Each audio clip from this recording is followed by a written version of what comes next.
Assalamualaikum warahmatullahi wabarakatuh. Selamat datang di channel Jalan Lurus. Mari kita luangkan sejenak waktu untuk menenangkan hati dan menyimak kajian penuh hikmah dari Ustadz Khalid Basalamah. Semoga setiap ilmu yang kita dengar menjadi cahaya dan keberkahan dalam hidup kita.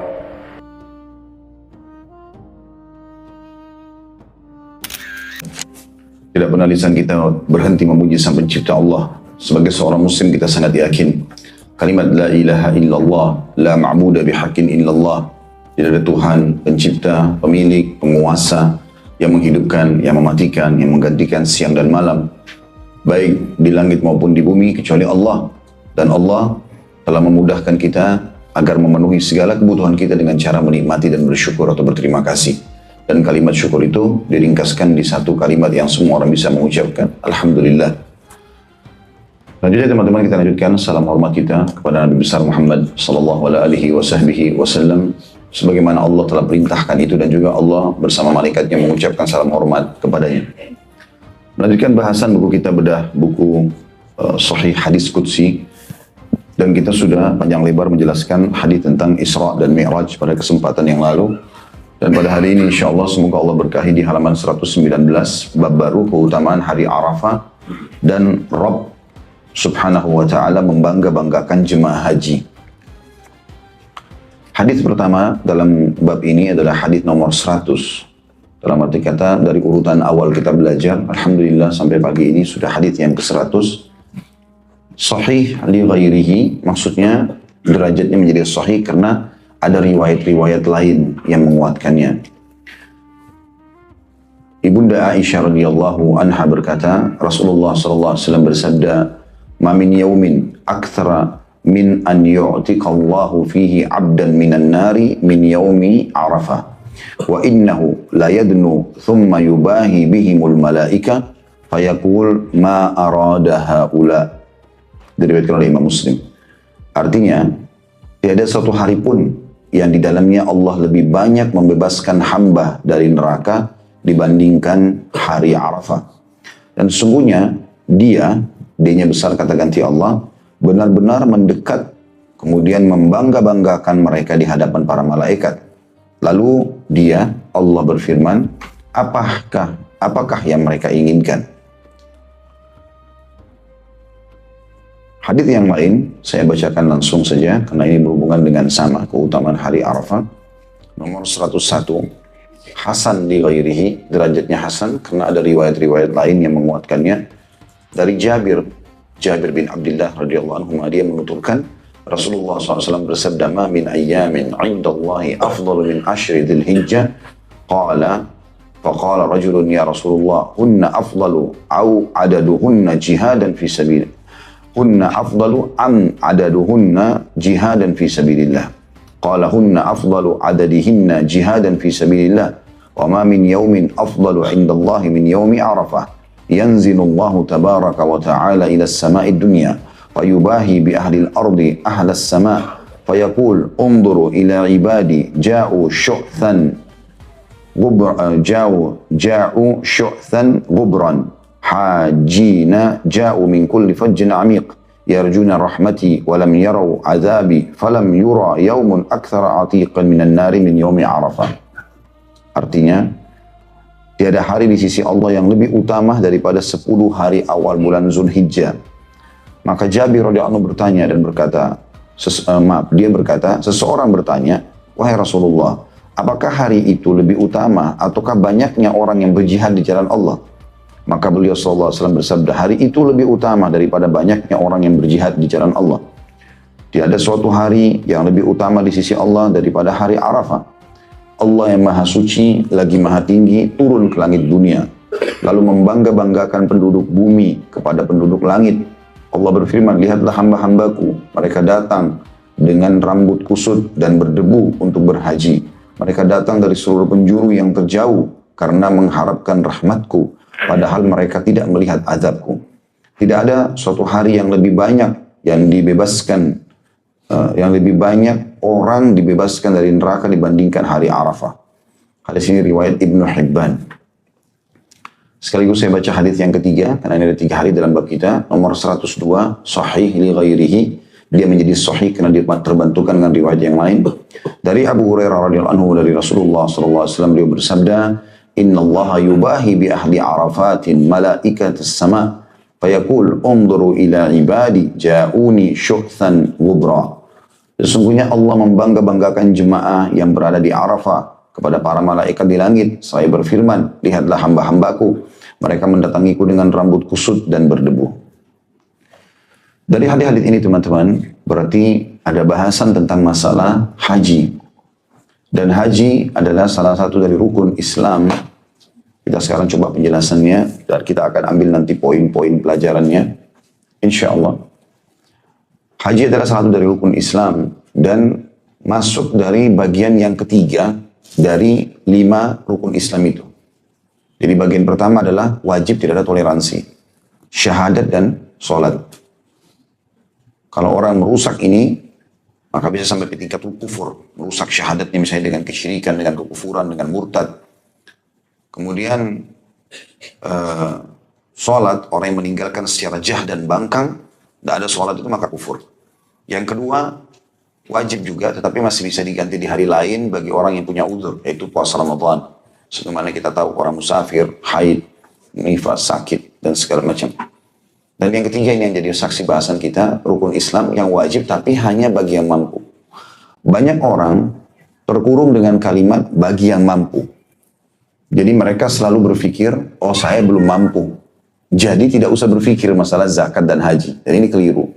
Sebagian ulama mengatakan justru ini tanda kutip cobaan dari Allah Subhanahu wa taala. Mau nggak hamba itu meniatkan dan berusaha untuk zakat? Kalau dia hari ini seorang yang mustahik menerima zakat, maka dia berpindah ke muzaki yang mengeluarkan zakat itu. Begitu juga dengan haji. Kalau selama ini dia cuma menyaksikan jemaah haji jalan di depan mata dia, tetangganya, orang dari kota atau kampungnya, maka sekarang dia berpikir dianya yang berangkat. Kalaupun dia sudah berangkat, dia akan kembangkan bagaimana memberangkatkan orang lain, sehingga memang panen pahala dalam masalah ini. Jadi kalimat bagi yang mampu, ini berarti bukan sesuatu yang tanda kutip diambil ya atau digunakan sebagai tanda kelemahan kita. Oh saya tidak mampu ya sudah. Enggak. Justru ini adalah sebuah tanda kutip tantangan. Apakah hamba ini mau melakukannya? Karena cukup banyak praktek lapangan pada saat seseorang itu berniat, bertekad. Sebagaimana Allah Subhanahu wa taala mengatakan, "Fa idza azamta fatawakkal 'ala Allah." Kalau kau bertekad maka tawakkallah kepada Allah. Nanti dia coba berusaha, maka Allah akan penuhi. Berapa banyak orang yang tadinya mau niat zakat, akhirnya Allah berikan dia usaha kecil-kecilan sampai hanya dia bisa mengeluarkan zakat dalam hidupnya.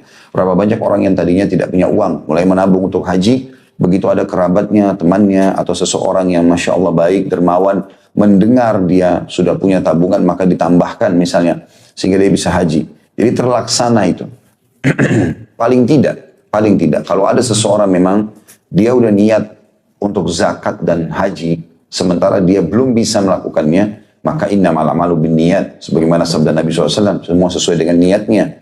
Kalau dia sudah niat mau zakat, dia niat mau haji, kemudian dia meninggal sebelum itu, maka dia sudah mendapatkan pahalanya. Dia sudah mendapatkan pahalanya. Sebagaimana hadis yang sering kita ucapkan dari awal bahasan kita, kata Nabi SAW, man hamma bihasanatin walam ya'amalha, kutiba lahu hasanatun kamilah. Kalau dia niat, atau kalau seseorang hamba niat mengerjakan satu perbuatan baik, baru niat sholat malam, baru niat sholat duha, baru niat puasa sunnah, baru niat sedekah, baru niat haji, zakat, dan seterusnya, maka dicatatkan baginya pahala lengkap. Kalaupun dia belum kerjakan. Misal dia kebablasan tidur sampai pagi, dia tidak sempat sholat tahajud tadi malam, tapi sudah niat sebelum tidur, dapat. Fa'in amilaha, kutiba lahu asyru adha'afiha, ila sabami adha'ufin. Kalau dia kerjakan kebaikan yang dia niatkan tadi, maka akan dicatatkan baginya 10 kali lipat, bahkan sampai 700 kali lipat. Tergantung kadar keikhlasannya. Jadi, jangan luput masalah ini. Sebagian salaf mengatakan, aku berharap memiliki niat di semua amal saleh, walaupun aku belum sempat melakukannya.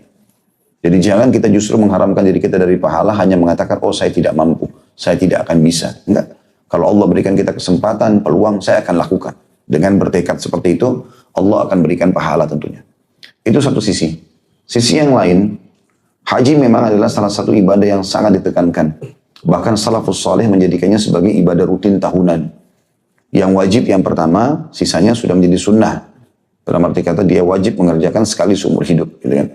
Tapi kalau dia sudah kerjakan yang kedua, yang ketiga, yang ke-100, yang keberapa yang Allah mudahkan buat dia, maka itu sudah jadi hukum sunnah.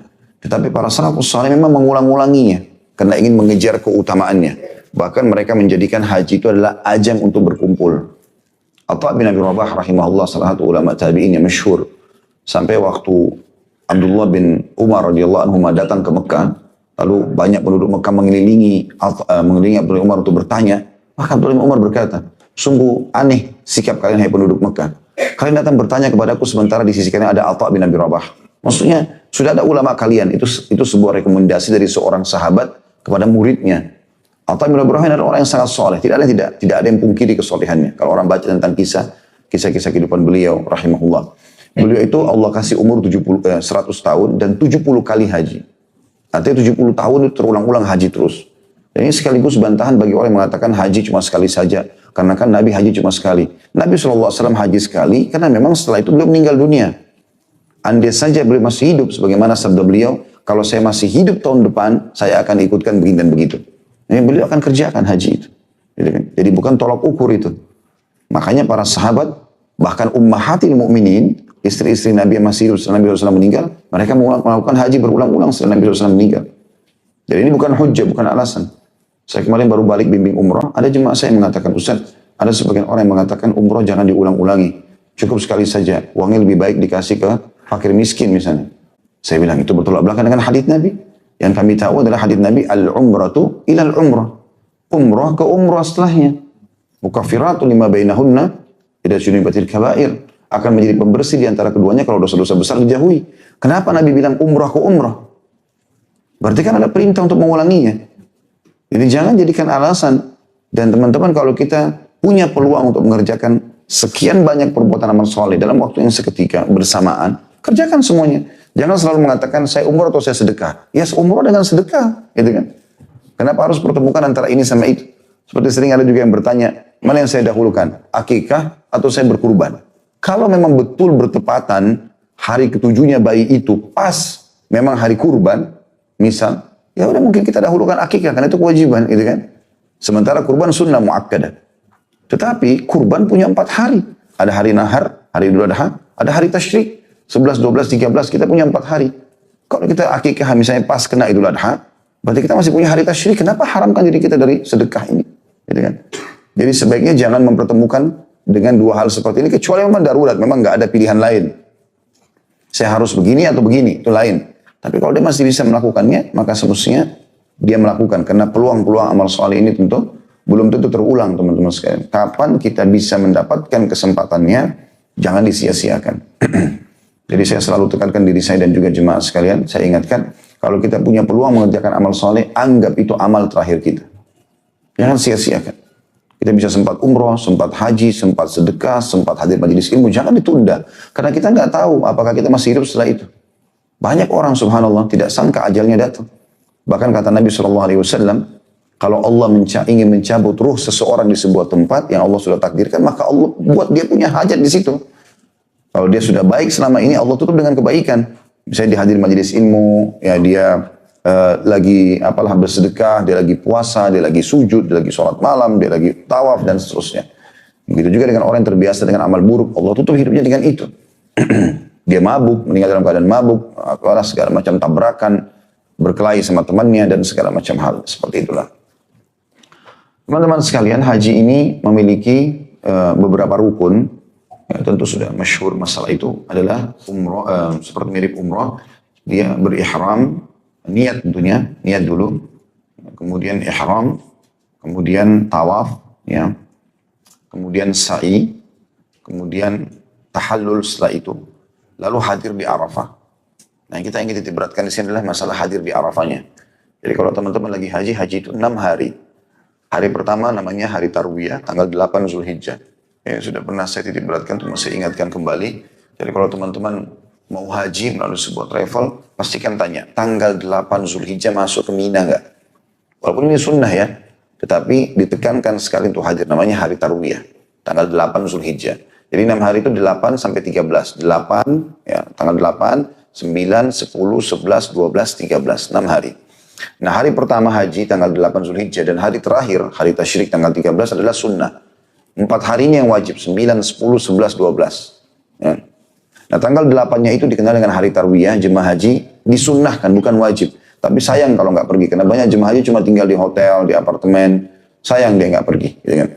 Nah, ini masuk di Mina, kemudian di sana kerjanya sholat, duhur di waktu duhur, nah, kemudian asar di waktu asar, kemudian maghrib di waktu maghrib, isya di waktu isya, ya nginap sambil berzikir, baca Quran, berdoa segala macam. Besoknya tanggal 9 masuk di hari wajibnya haji.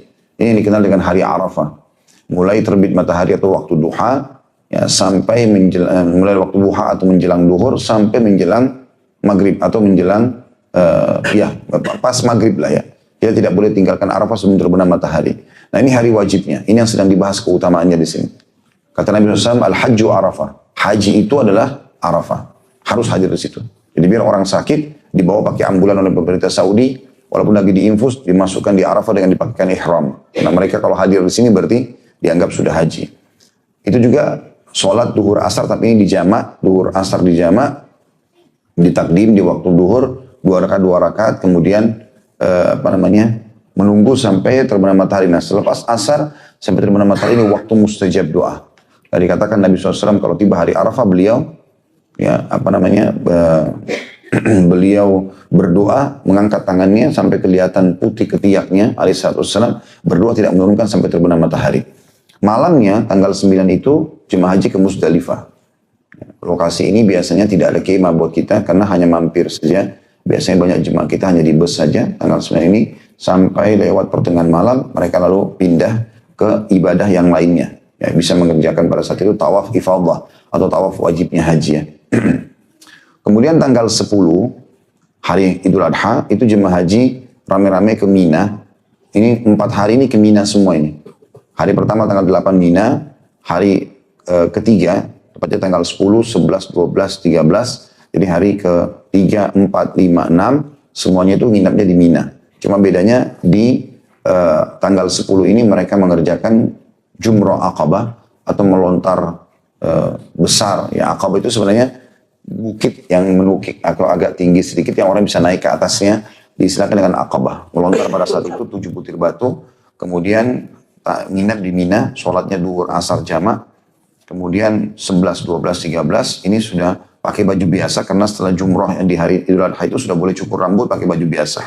Seperti baju kita sekarang, kita tinggal di kemah Mina. Kerja kita 11, 12, 13 itu melontar. Tapi di 3 hari ini kecil, sedang, besar. Kecil, sedang, besar, kecil, sedang, besar gitu. Nah, tanggal 13 ini adalah sunnah. Tanggal 12 banyak orang keluar dari Mina dengan alasan buru-buru untuk menyelesaikan ibadah haji. Ini sayang sekali. Allah menyebutkan liman ittaqa, bagi siapa yang lebih bertakwa, maka sebaiknya dia tinggal sampai tanggal 13. Itu ringkasannya tentu tentang masalah haji. Teman-teman bisa ikuti ada manasik khusus yang sudah kami sampaikan di YouTube. Masalah haji ini panjang lebar dan sudah pernah dibedah juga di kajian Bulughul Maram, di Minhajul Muslim. Saya sudah pernah bedah khusus masalah haji ini tentunya teman-teman sekalian. Nah, kita fokus sekarang ke bahasan masalah hari Arafah itu, keutamaannya. Ya, nanti akan dibahas di 3 buah hadits ini akan kita rincikan insya Allah. Itu kurang lebih pembukaan daripada bahasan 3 buah hadits ini tentang masalah haji itu sendiri. Baik, sekarang kita coba bedah tentunya teman-teman di hadits pertama dulu nomor 100. Dari sabda Nabi SAW, "Ma min yaumin aktsara min an yu'tiqallahu fihi 'abdan minan nari min yaumi Arafah." Tidak ada satu hari pun yang di dalamnya Allah lebih banyak membebaskan hamba dari neraka dibandingkan hari Arafah. Ini dikasih angka 1. Jadi kita ambil pelajaran pertama. Pertanyaan di sini, apa yang dimaksud dengan pembebasan api neraka? Ada sebuah hadis yang menjelaskan kepada kita, kata Nabi SAW, tidak ada seorang pun di antara kalian kecuali memiliki tempat di surga dan tempat di neraka. Tergantung dia meninggal dalam keadaan apa. Kalau dia meninggal dalam keadaan beriman, dia masuk ke surganya. Tempat neraka berarti tidak ditempati. Kalau dia meninggal dalam keadaan kafir, dia akan masuk ke neraka, tempat surganya nggak akan dikasih. Kalau dia meninggal dalam keadaan fasik, artinya banyak dosanya tapi dia muslim, dia masuk ke nerakanya dulu baru dia masuk ke dalam surga. Yang dimaksud dengan pembebasan dari api neraka adalah mirip dengan hadis Nabi SAW tentang Ramadan. Yang Nabi SAW mengatakan, sesungguhnya di bulan Ramadan Allah memiliki hamba-hamba yang dibebaskan dari api neraka, dan itu terjadi di setiap malam dari malam-malam Ramadan. Makna dibebaskan kata sebagian ulama hadis adalah dihapus namanya. Jadi nggak ada lagi namanya di neraka. Dan ini makna yang sangat luar biasa gitu. Artinya betul-betul nanti kita akan dipandu oleh Allah Subhanahu wa taala setelah Allah ijabah ini supaya kita terus dalam ketaatan dan akhirnya kita jauh dari perbuatan ahli neraka. Seperti itulah. Akan dihapus namanya. Itu makna daripada potongan ini. Potongan kedua di situ adalah wa innahu la yadnu thumma yubahi bihimul malaikah. Sesungguhnya Allah itu benar-benar mendekat. Makna mendekat di sini tentu diambil pelajaran nomor 2 adalah Allah turun ke langit bumi. Mirip dengan semakna hadis sepertiga malam yang kata Nabi SAW, kalau tertinggal sepertiga malam, Allah turun ke langit bumi, kemudian bertanya kepada para malaikatnya, apakah ada yang memohon ampun saya maafkan, adakah yang minta tolong saya tolong, adakah yang punya hajat saya penuhi. Ya. Dan ini kita harus atau wajib mengimani apa adanya. Allah turun, ya Allah turun. Sudah, seperti itulah kurang lebih. Jadi kita tidak perlu tanyakan bagaimananya, ya, di posisi sebelah mana, dan segala macam.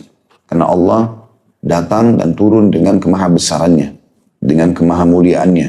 Kita tidak pernah tahu sebagai makhluk. Ya. Maka kita imani apa adanya. Dan ini tidak boleh ditakwilkan. Takwil makna dalam arti kata dikatakan, oh bukan Allah yang datang, tapi rahmatnya. Nah, ini semua bertolak belakang dengan zahir daripada hadis ini.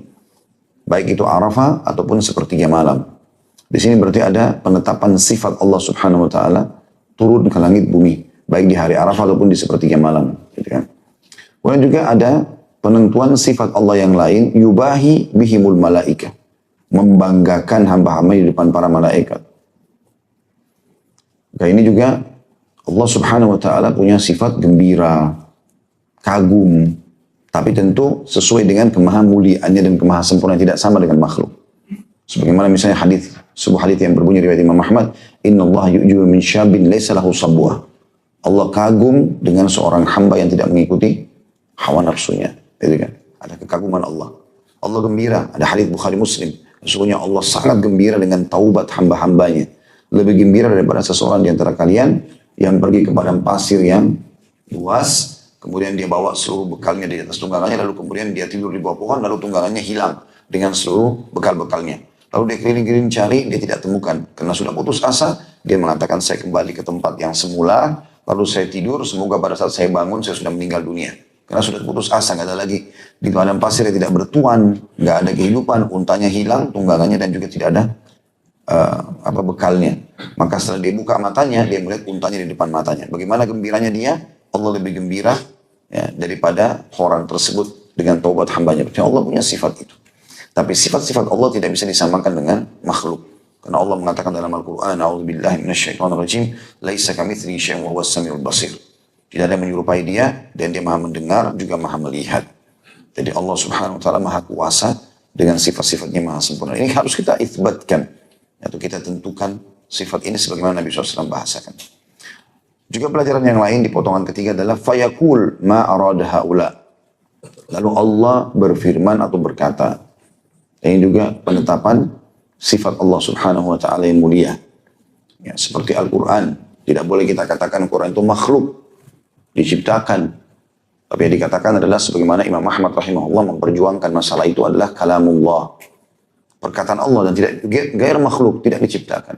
Karena kalau kita bilang dia makhluk, maka secara otomatis berarti ada bagian dari Allah yang makhluk. Maka kita mengatakan dia adalah kalamullah, perkataan Allah. Kita imani seperti itu. Al-Quran tidak bisa dikatakan makhluk. Dan ini yang diperjuangkan oleh Imam Ahmad rahimahullah sampai sekian tahun disiksa ya, oleh khalifah pada saat itu dan para tokoh-tokoh Mu'tazilah atau faham Mu'tazilah yang mengatakan Quran itu makhluk. Dari ini penetapan ya, sifat Allah Subhanahu wa taala yang mulia, Allah itu berbicara. Dalam hadis yang lain kata Nabi SAW, Nabi SAW mengatakan tidak ada seorang pun di antara kalian kecuali akan berbicara berdua sama Tuhannya tanpa ada penterjemah. Di hari kiamat nanti Allah akan tanya hambanya, kenapa kau lakukan ini, kenapa kau lakukan ini, kenapa kau lakukan itu, dan seterusnya. Ya, seperti itulah. Ini potongan hadis yang pertama. Kita masuk ke hadis yang 101. Kita tentu dikasih angka keempat, maksudnya pelajaran keempat yang kita bisa ambil dari hadis adalah ma min ayyamin 'indallahi afdalu min ashri dzulhijjah. Tidak ada hari-hari lebih utama di sisi Allah dibandingkan 10 awal bulan Zulhijjah. Ya, jadi hadis ini mirip dengan hadis Bukhari Muslim yang lain. Yang juga sudah pernah kita sampaikan, yang kata Nabi SAW, "Ma min ayyamin al-amalu salihu fihi ahabbu ila Allah min hadhil ayyam ya'ni al-ashr." Tidak ada hari-hari sepanjang tahun di mana Allah lebih cintai amal-amal yang dikerjakan dalam ini dibandingkan yang dikerjakan di 10 awal bulan Zulhijjah. Sampai para sahabat mengatakan, "Walal jihadu fisabilillah ya Rasulullah." Jihad pun wahai utusan Allah tidak bisa menyamai pahala yang dikerjakan di 10 awal Zulhijjah walaupun itu amal sunnah. Kata Nabi SAW, "Walal jihadu fisabilillah." Jihad pun belum bisa menyamai amal yang dikerjakan di 10 awal bulan Zulhijjah. "Illa rajulun kharaja bi nafsihi wa malihi wa lam yarji' bidzalika bi syai'." Kecuali seorang laki-laki yang keluar membawa seluruh harta dan jiwanya, kemudian dia tidak membawa pulang keduanya. Artinya dia habiskan seluruh harta yang diinfakkan di medan jihad, dia pun mati syahid, baru sama pahalanya dengan orang yang berbuat amal sunnah di 10 awal bulan Zulhijjah. Maka itu keutamaan tertentu. Baik kita mengerjakan ibadah haji dan ini adalah puncak ibadah yang terbaik di 10 awal bulan Zulhijjah, atau kita berpuasa selama 9 harinya, kalau tidak bisa minimal hari Arafah bagi yang sedang tidak hadir di haji tanggal 9 Zulhijjah, atau Anda memperbanyak takbir, tahlil, tasbih ya, selama 13 hari dari tanggal 1 sampai tanggal 13, karena sampai hari akhir hari tasyrik disunnahkan untuk bertasbih, bertakbir dan seterusnya. Maksud dalamnya adalah amal berkurban di Idul Adha 10 Zulhijjah sampai tanggal 13 Zulhijjah. Maksud dalamnya sholat Idul Adha yang Allah gabungkan antara kurban sama Idul Adha dalam firman-Nya, "Fasholli li rabbika wanhar." Sholatlah untuk Tuhan Muhammad di Idul Adha dan berkurbanlah setelahnya. Seperti itulah. Ini semua amal-amal yang sangat baik yang mulia dikerjakan pada saat itu. Lalu dikatakan ini masih lanjutan di poin keempat ya. Hunna afdalu am adaduhunna jihadan fi sabilillah.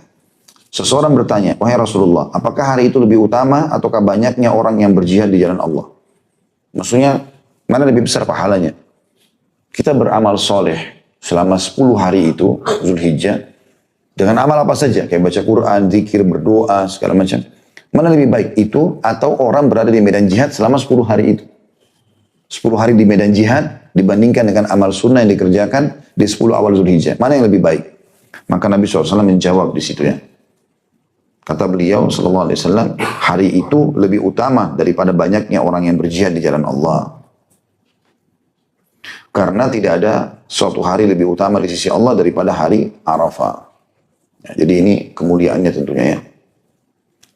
Dan teman-teman tidak asing lagi dalam bab jihad ya. Karena kita sudah pernah bahas kalau nggak salah di bab-bab sebelumnya tentang masalah jihad. Bagaimana keutamanya sangat luar biasa. Sangat besar pahalanya dan Allah bangga dengan hamba-hambanya. Bahkan kalau terbunuh mati syahid, maka dia akan masuk surga tanpa hisab, selamatkan 70 keluarganya. Tapi itu terkalahkan dengan amal ini. Tentu banyak ya. Banyak sekali amal-amal yang menyamai pahala haji ya. Bahkan kalau ini haji lebih amal daripada jihad, ada juga amal-amal bahkan mengalahkan pahala haji itu sendiri. Atau menyamai pahala haji. Cukup banyak hadis yang menyebutkan masalah itu, ada bahasan sendiri tentunya, tapi diantaranya adalah sabda Nabi SAW yang sahih, tidak ada atau siapapun yang keluar dalam keadaan suci lalu sholat berjamaah di masjid kecuali mendapatkan pahala haji. Dan kalau dia sholat sunnah dia dapat pahala umrah. Itu dihasankan oleh para ulama hadis tersebut misalnya. Tapi itu bukan bahasan kita sekarang.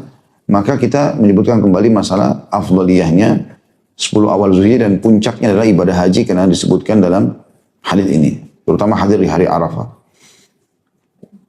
Lalu di sini diulangi lagi sabda Nabi SAW yang sudah kita sebutkan tadi ya, sifat Allah turun, dikatakan Allah yang maha suci dan maha tinggi turun ke langit bumi. Dan kita tahu turun berarti dari atas ke bawah. Ya. Itulah yang Allah perkenalkan kepada kita, makhluk ini, manusia, turun itu berarti dari atas ke bawah. Maka Allah yang maha tinggi turun ke langit bumi, tentu dengan kemaha tinggi dan kemaha kuasaannya. Lalu membangga-banggakan penduduk bumi kepada penduduk langit. Dan ini seperti juga sudah kita jelaskan tadi. Allah membanggakan mereka dalam hadis nomor 100 tadi. Jadi maksudnya Allah membangga-banggakan di depan para malaikat. Apa yang Allah katakan ini sifat kalamnya Allah. Sebagaimana juga sudah kita jelaskan tadi di poin sebelumnya. Lihatlah hamba-hambaku. Mereka datang dengan rambut kusut dan berdebu untuk haji. Mungkin ada teman-teman bilang, tapi kan kalau kita haji VIP, kita masuk di kemah ber-AC, kita naik bus ber-AC, ya. Ini dari mana debunya? Ya. Dari mana keringatnya dan kusutnya?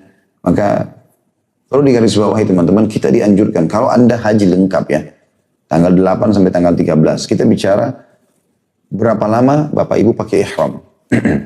Ihram itu dipakai, kalau tanggal 8 Zulhijjah kan sudah pakai baju ihram. Seharian itu kita pakai, tinggal di kemah. Walaupun ada AC, tetap aja umumnya di musim haji itu panas. Kecuali subhanallah tahun lalu ini luar biasa. Allah turunkan hujan yang luar biasa gitu, sebagai rezeki. Dan bukti kemahabesarannya. Yang jelas teman-teman sekalian, umumnya musim haji itu panas. Bulan Zulhijjah itu panas sekali. Kalau sampai puncak-puncak itu 50 sampai 55 derajat, panas sekali. Maka di situ orang walaupun dalam kemah, biasanya AC-nya nggak mempan. Gitu kan? Biasanya nggak mempan. Kemarin itu sempat turun hujan saja. Di Mina sempat terasa panas. Gitu kan? Pada saat AC-nya tidak jalan sedikit atau ini atau apa atau kurang lupa diisi air karena dia pakai AC air di situ kan, maka panas terasa. Umumnya orang memang terikat dengan baju ihram tanggal 8, dia nginap dengan ihramnya itu sampai tanggal 9, hadir di Arafah, malamnya Muzdalifah juga dia pakai ihram sampai tanggal 10 Zulhijjah baru dia boleh buka ihramnya. Buka ihram di sini itu pun kalau dia sudah kerjakan salah satu dari 3 perbuatan wajibnya haji, yaitu berkurban, atau jumrah aqabah, atau dia tawaf ifadah. Tawaf wajibnya haji. Gitu kan? Walaupun kurban dan tawaf ifadah boleh ditunda sampai akhir hari tasyrik, sampai tanggal 13. Kalau jumrah aqabah tidak boleh, kecuali harus dikerjakan pada hari itu. Di tanggal 10 Zulhijjah. Kalau dia kerjakan salah satu dari 3 perbuatan ini, boleh tahallul, cukur rambut, baru ganti baju biasa. Berarti tetap saja memang orang dalam kondisi, ada saja keringat dan berdebu, karena kita nggak betah. Gitu kan? Memang itu di situ justru tanda kutip ya senihnya dalam masalah haji itu.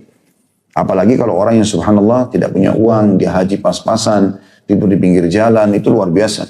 Maka tentu kadar pahala itu sesuai dengan kadar cobaannya, ya, kesusahannya. Kemudian mereka datang kata Allah dari segala penjuru yang terjauh karena mengharapkan rahmatku, padahal mereka tidak melihat azabku. Di sini tentu jadi pelajaran tersendiri. Bisa dikasih angka nomor 5, pelajaran kelima, bahwasanya tujuan haji mencari apa? Rahmat Allah. Kapan seseorang pergi haji itu hanya untuk mencari nama, oh si fulan sudah haji, si fulana sudah hajjah, gitu ya. Terbukti pulang nggak mau dipanggil kecuali harus ada haji. Ya. Saya udah haji loh, mana hajinya? Tulisan. Dan ini bahaya sekali dekat dengan riya. Ini saran saya saja, bukan melarang, tapi kalau bisa jangan pakai gelar haji itu. Itu bukan gelar yang harus dipasang. Pernah nggak teman-teman baca riwayat haji Abu Bakar? Abu Bakar radhiyallahu anhu sahabat Nabi, Haji Umar, Haji Utsman, kan mereka haji kan? Kenapa tidak ada sahabat yang menukil itu? Kan mestinya harus ada, kan mereka semua sudah pernah haji. Bahkan yang wilayah Nabi Muhammad SAW, Haji Muhammad misalnya. Tapi enggak. Kenapa mereka tidak lakukan? Karena itu memang bukan gelar. Saya tidak tahu kenapa di Indonesia dijadikan sebagai gelar gitu. Bahkan masuk di KTP. Haji ini. Ada yang orang masuk di ijazah, masuk sertifikat. Untuk apa? Untuk menunjukkan kalau saya pernah haji, ibadah. Sunnah Nabi SAW ibadah itu disembunyikan, dirahasiakan. Kata Nabi SAW, Inna Allah dalam hadis riwayat Muslim, Inna Allah yuhibbut taqiyul ghaniyul khafi. Allah cinta sekali dengan hamba yang taqi, suka patuh, tunduk kepada Allah. Gani, kaya dan suka bersedekah, kemudian dia khafi, suka merahasiakan ya, amalnya. Kalau orang lihat ya sudah, tapi dia tidak sengaja pamerkan. Ini kan bahaya sekali. Ya, sama juga ulama menegur bagi orang yang mati syahid. Seringkali di zaman kita sekarang ditulis asy-syahid fulan bin fulan. Saya pernah cuplikan begitu, ada beberapa orang terbunuh di Palestina, kemudian ditulislah asy-syahid fulan bin fulan. Kita belum pernah dengar ada bahasa ini digelarkan kepada Hamzah, pada Mus'ab radhiyallahu anhu majma'in. Ini sahabat-sahabat mulia mati di Uhud, gitu kan? Mati di Uhud. Syuhada Badar juga begitu. Sahabat-sahabat yang meninggal di perang Mu'tah, 3 sahabat mulia, Zaid bin Thabit, Zaid bin Haritha, ya. Zaid bin Haritha, kemudian Ja'far bin Abi Thalib dan juga Abdullah bin Rawahah radhiyallahu anhu. Ini ada kuburannya di Mu'tah, di wilayah Jordania. Maka ini orang-orang mulia, tidak pernah ada gelar Nabi bilang, sebutkanlah Asy-Syahid Ja'far bin Abi Thalib, Asy-Syahid Hamzah, Asy-Syahid Musa, tidak pernah ada itu. Maka ini gelar-gelar lebih baik dihindari. Karena memang dalam syariat kita tidak ada masalah itu kan. Antara dia sama Allah Subhanahu wa taala. Para salafus saleh teman-teman pergi umrah, pergi haji, pergi nggak ada yang tahu. Pulang pun nggak ada yang tahu. Kecuali emang orang yang ketemu sama dia. Atau mungkin di zaman kita sekarang, zamannya orang harus mungkin memberitakan kalau dia punya travel, dia harus beritakan mungkin. Tapi kalau lagi tawaf, tunggu sebentar, saya angkat tangan, foto dulu. Menghadap Ka'bah. Untuk apa ini? Supaya saya katakan dia berdoa, padahal dia tipu dirinya sendiri juga tidak lagi berdoa. Gitu. Supaya kelihatan gitu. Maka ini lebih dekat kepada riya. Maka di sini tujuannya adalah kalau mau dibanggakan oleh Allah SWT depan para malaikat, diterima hajinya, mengharapkan rahmatku. Bukan karena nggak enak sama atasan yang ngajak, bukan karena mengejar nama, bukan karena mau pamer misalnya, bukan segala macam. Itu harus jauh semua. Ya, makanya Allah mengatakan dalam Al-Quran, A'udzubillahi minasyaitonirrajim, wa atimul haji wal umrata lillah. Sempurnakanlah haji dan umrah itu karena Allah. Nggak ada yang lain. Transaksi beli barang segala macam, ketemu kerabat itu nomor ke-100 sekian. Nomor satunya adalah karena Allah Subhanahu wa taala. Lalu Allah di sini menekankan, jadi ini ada istilah dalam agama kita, khauf dan roja. Takut terhadap azab Allah dan raja berharap rahmat Allah. Ini ahli sunnah wal jamaah menjadikannya sebagai sebuah tolak ukur dalam ibadah. Kita harus ibadah diikuti dengan dua hal ini. Khauf, rasa takut, jangan sampai Allah hukum kita, jangan sampai pahalanya kurang sehingga kita melakukan maksimal. Dan roja, berharap Allah agar Allah terima amalnya. Kita berada di antara keduanya. Ini diambil dari potongan hadits ini ya. Mereka datang dari seluruh penjuru yang terjauh karena mengharapkan rahmatku, berarti rojanya. Dan juga padahal mereka belum pernah melihat azabku. Nanti mereka takut disiksa masuk neraka. Ada banyak orang di Arafah berdoa, ya Allah masukkan aku ke dalam surga. Padahal belum pernah lihat surga. Gitu kan? Berarti dia berharap rahmat Allah. Ya Allah jauhkan aku dari api neraka, jangan siksa aku. Nangis. Padahal dia belum pernah lihat neraka. Gitu kan? Maka ini menandakan memang ibadah itu diikuti dengan dua sifat ini atau dua hal ini. Kemudian potongan yang terakhir dari hadits yang nomor 101 ini sudah kita jelaskan tadi ya. Tidak ada suatu hari yang lebih banyak orang dibebaskan dari api neraka dibandingkan hari Arafah. Sudah kita jelaskan tadi, dibebaskan maksudnya dihapus namanya. Ya. Dalam arti kata dengan izin Allah Subhanahu Wa Taala setelah itu Bapak Ibu akan lebih rajin beribadah kepada Allah sehingga jauh dari api neraka. Kemudian hadis yang 102 di situ dikatakan sesungguhnya Allah membangga-banggakan jemaah yang berada di Arafah kepada para malaikat di langit. Dari hadis ini, dari potongan ini, berarti yang Allah banggakan hanya yang hadir di haji saja. Khusus masalah dibanggakan ini, karena dikatakan yang hadir di Arafah. Gitu kan? Ada sebagian ulama mengatakan siapapun yang hadir di Arafah kena keberkahan ini. Tapi umumnya di sini itu jemaah haji yang paling pas ya. Allah berfirman, lihatlah hamba-hambaku, mereka mendatangiku dengan rambut kusut dan berdebu. Dengan rambut kusut dan berdebu. Ya, berarti di sini Allah Subhanahu Wa Taala memang membangga-banggakan hambanya pada saat itu. Dan sudah kita jelaskan salah satu sifat Allah yang mulia. Kemarin waktu lagi haji, sempat kami bertemu dengan Dr. Ziyad Abadi, hafidhahullah, salah satu guru kami yang kami muliakan dari Jordan. Kemudian saya minta beliau bicara di depan jemaah haji, karena kebetulan beliau haji juga. Ada sebuah hadis, saya pribadi pun itu baru tahu haji yang lalu, belum pernah saya dengarkan sebelumnya. Dan ini teman-teman bukan aib untuk kita mengatakan, oh saya belum tahu. Biasa saja. Ada orang tidak mau dikatakan dia tidak tahu, semua harus tahu. Enggak, manusia belajar, gitu kan? Manusia belajar. Umar bin Khattab radhiyallahu anhu pernah kedatangan. Umar bin Khattab ini pernah kedatangan di zaman khilafahnya beliau. Ada orang datang ketuk pintu rumahnya, dia lagi istirahat atau lagi sholat sunnah, intinya siang hari lagi datang, diketuk sekali, Umar masih sibuk, belum sempat buka 2 kali, 3 kali orang ini diketuk, lalu pulang tiba-tiba. Umar bin Khattab selesai hajat, jadi buka pintu, ditanya tetangganya, siapa tadi datang? Kata tetangganya, si fulan, orang Ansar gitu. Maka kata Umar, saya harus tahu kenapa dia tinggalkan rumah saya. Harusnya dia tunggu gitu. Kalau ini ada perintah dari Nabi SAW, dipanggillah orang itu. Kenapa kau tinggalkan rumah saya? Sebab Umar memang menyisikan waktu di waktu itu, silakan yang punya keluh kesah datang. Gitu kan. Kenapa kau pulang?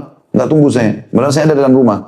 Kata orang itu, saya mendengar Nabi SAW bersabda, kalau seseorang di antara kalian datang ke rumah saudaranya, kemudian dia ketuk sampai 3 kali tidak dibukakan, pulanglah. Karena biasanya saudaranya tidak mau ditemui atau lagi sibuk. Gitu kan.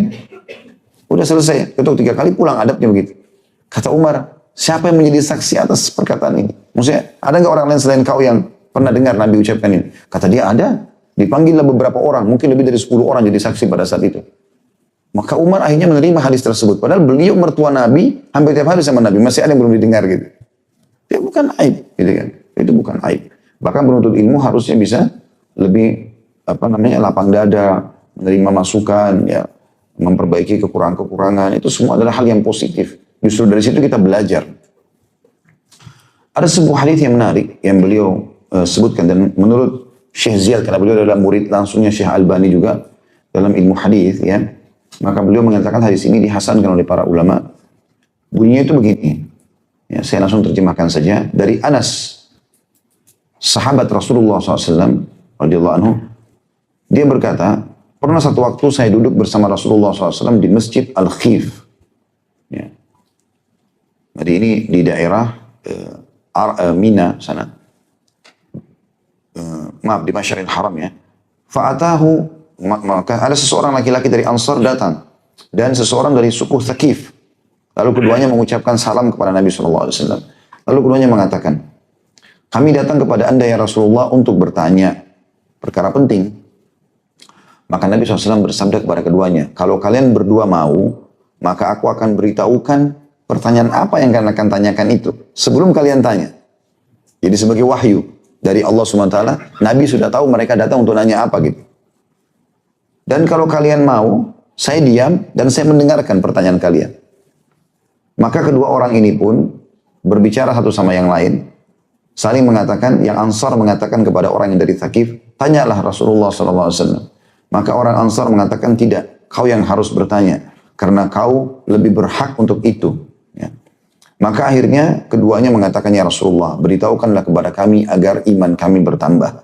Jadi sebagai bentuk adabnya, mereka tidak mau mengatakan, ya Rasulullah, kami begini dan begitu. Silakan Nabi, biar Nabi jelasin. Maka Nabi SAW mengatakan, kalian datang kepadaku untuk menanyakan tentang keluar dari rumah, kemudian menuju ke Baitul Haram. Apa yang kamu dapatkan? Tentang tawafmu di rumah Allah, tawaf, dan apa yang kau dapatkan? Kemudian sholat 2 rakaat di belakang maqam Ibrahim setelah tawaf. Apa yang kamu dapatkan? Kemudian tentang berjalan antara Safa dan Marwah. Apa yang kau dapatkan? Maksudnya pahalanya apa? Kemudian wukufmu di Arafah. Apa yang kau dapatkan? Kemudian jumrahmu. Apa yang kau dapatkan? Atau melontar. Biasa kita bilang lontar setan, ya. Tapi saya sarankan tidak mengatakan lontar setan. Karena nggak ada setan, itu cuma simbolik, ya. Di zaman Nabi Ibrahim AS, iya ada setan. Di 3 titik itu yang menggoda beliau agar tidak menyembelih anaknya Ismail sebagai perintah dari Allah, gitu kan. Tapi itu sudah menjadi simbolik sekarang. Nah, ada orang di tempat jumrah ini baca a'udzubillahi minasyaitonirrajim, lempar sendalnya, lempar segala macam ke tembok dengan alasan ada syaitan. Nabi SAW mengatakan kembali, dan juga tentang sembelihanmu, apa yang kau dapatkan. Juga tentang cukur rambutmu, apa yang kau dapatkan. Serta tawafmu setelah itu, maksudnya tawaf ifadah, tawaf wajibnya haji. Maka orang dari Ansar atau Thaqif ini berkata, demi zat yang telah mengutus anda dengan benar, kami datang betul hanya untuk tanya itu. Jadi subhanallah, sini membuktikan mukjizat Nabi SAW, ya. Bagaimana beliau pada saat memang menyebutkan ini, memang itu yang terlintas di benaknya kedua sahabat ini. Mereka mau tahu pahalanya apa saja. Lalu Nabi SAW jelaskan, mulailah satu persatu. Kalau keluarmu dari rumahmu menuju ke Baitul Haram, ya, maka tidaklah engkau meletakkan untahmu atau tungganganmu, dan tidak juga engkau mulai menjalankannya, kecuali akan dicatatkan kepadamu setiap gerak-gerikmu itu pahala. Dan juga akan dihapus darimu dosa, serta diangkatkan bagimu 1 derajat. Jadi kalau mulai kita naik mobil ke bandara, kalau zaman dulu orang naik unta, mulai untanya ditaruh perlengkapan-perlengkapannya, pelananya apalah. Kemudian jalan, semua itu setiap langkah untahnya pun dicatat pahala, seperti kita. Ya, luar biasa ini kalau kita, Allah punya kuasa menghitung pahala terbangnya pesawat 9 jam ke Jeddah, belum lagi 1 jam atau 1,5 jam masuk ke Mekah, gitu kan. Itu pahalanya luar biasa. Kita sudah tidak tahu bagaimana hitungannya lagi, gitu kan. Tapi kuasa Allah menghitung masalah itu. Kalau tentang sholatmu setelah tawaf, ya, maka ketahuilah dia pahalanya sama dengan bebasin budak dari anak Ismail. Kalau jalanmu antara Safa dan Marwah, maka sama dengan membebaskan 70 budak pahalanya. Artinya 1 kali sa'i dari Safa ke Marwah seperti bebasin 10 budak. Marwah ke Safa 10 budak. Jadi 7 kali itu 70 budak dibebasin. Sementara kamu duduk dan wukuf di Arafah, sesungguhnya Allah turun ke langit bumi pada saat itu, lalu membanggakan kalian di depan para malaikat. Dan Allah berfirman, lihatlah hamba-hambaku itu, mereka datang dalam kondisi kusut, penuh dengan debu, dari semua tempat-tempat yang jauh. Mereka mengharapkan rahmatku dan pengampunanku. Kalau seandainya mereka memiliki dosa sejumlah ramal, ramal itu pasir, debu, ya, atau seperti buih di lautan, pasti akan aku ampuni. Ini luar biasa nih perkataan firman Allah Subhanahu wa taala. Ya. Falau kanat dzunubuhum adadar rimal atau adadar ramal au kazubdil bahri lagafartuha. Lalu Allah berfirman kepada mereka, maka ketahuilah hamba-hambaku semua yang hadir di Arafah pada saat itu, aku telah mengampuni dosa-dosa kalian. Dan siapapun yang kalian berikan syafaat. Maksudnya siapapun yang didoakan. Jadi kalau teman-teman doakan siapapun pada saat lagi haji, maka Allah pun menerimanya. Selama permintaan itu baik. Karena orang biasa bilang doain saya di sana ya, nah, itu boleh. Ditipin doa. Maka itu juga orang yang haji dalam hal ini dinyatakan akan diijabah doanya, baik buat dirinya ataupun buat orang lain.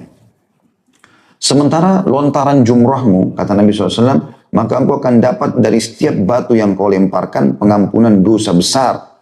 Dari dosa-dosa besar yang membinasakan. Karena ada hadis Nabi SAW yang berbunyi ada 7 induk dosa besar yang membinasakan kan. Syirik, durhaka sama orang tua, sihir, membunuh, zina, riba. Gitu kan. Lari dari kancah peperangan. Ini dosa-dosa, induk dosa-dosa besar. Itu membinasakan. Artinya menyulitkan orang. Dia akan sedih, dia akan susah hidupnya dan segala macam. Dalam taubat pun dia akan butuh proses melewati masa-masa pembersihan itu. Tapi subhanallah jumrah, batu kerikil kecil yang kita lempar, itu sudah cukup setiap batunya mengampuni satu dosa besar itu. Jadi kita kan lempar 7 butir tuh di hari Idul Adhanya, hari Nahar. Di hari tasyriknya 11, 12, 13, 21 batu. 21 batu di hari 11, tanggal 11, ya kecil, sedang, besar, 21 di hari 12, 21 di hari 13. Makanya orang yang tinggalkan buru-buru Mina dengan disilakan nafar awal, ini ruginya luar biasa. Luar biasa. 21 dosa besar masih bisa diampuni di hari 13. Ngapain ke apartemen ini? Ngapain ke hotel gitu? Duduk di situ, keringat-keringatan gak masalah. Tinggal 1 hari. Mungkin itu amal ibadah terakhir. Dari mana kita tahu? Mahal bayarnya, luangin waktu buru-buru keluar. Mau ngapain ini? Langsung dari situ ke bandara. Kenapa? Pekerjaan penting. Apa yang penting? Alhamdulillah. Semoga kajian hari ini membawa ketenangan hati dan menambah kecintaan kita kepada Allah Subhanahu wa Ta'ala. Terima kasih telah bersama channel Jalan Lurus dan menyimak kajian dari Ustadz Khalid Basalamah. Semoga ilmu yang didapat menjadi amal kebaikan untuk dunia dan akhirat. Wassalamualaikum warahmatullahi wabarakatuh.